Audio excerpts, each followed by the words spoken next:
সুপ্রিয় দর্শক বন্ধুরা, আজকে আমি আপনাদের সামনে এমন একটি জৈব কীটনাশক নিয়ে আলোচনা করব যেটি খুবই প্রসিদ্ধ এবং উপকারী একটি কীটনাশক।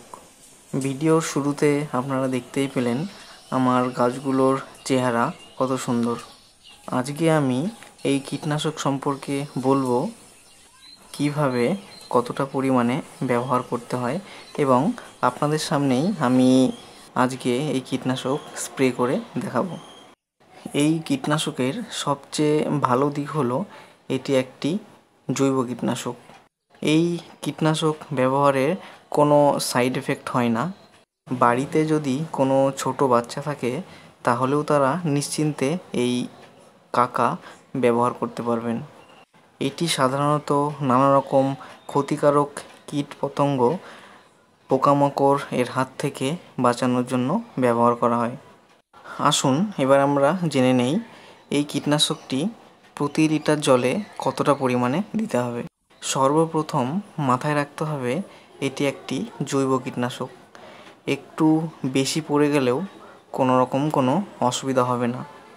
রাসায়নিক কীটনাশকে যেমন একটু বেশি পরিমাণে কীটনাশক পড়ে গেলে তার টেম্পার সাধারণত গাছ সহ্য করতে পারে না এবং নানা রকমভাবে গাছের সাইড এফেক্ট দেখা দেয়।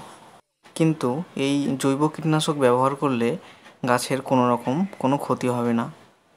যদি আমরা প্রত্যেক লিটার জলে 1.5 থেকে 2 মিলিলিটার করে ব্যবহার করি তাহলে গাছ সবচেয়ে অধিক সাড়া দেয়। এই কীটনাশকের আরও একটি গুণ হলো যা গাছের বৃদ্ধিতে সাহায্য করে।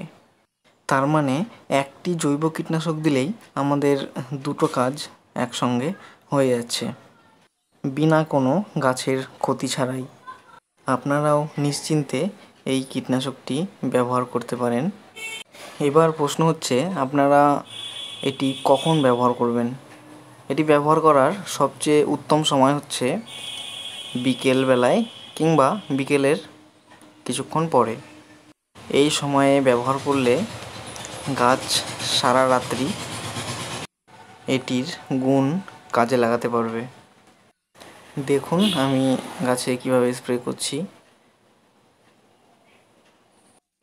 এটি আমার একটি মৌসুম্বি গাছ এবং এরপরে আছে সবেদা গাছ। সবেদা গাছে দেখুন কত ভরে ভরে ফুল এসেছে। এই দেখুন পাশে আছে আমাদের আপেল গাছ। আপনারা যারা ভিডিওটি শেষ পর্যন্ত দেখলেন তাদের অশেষ ধন্যবাদ।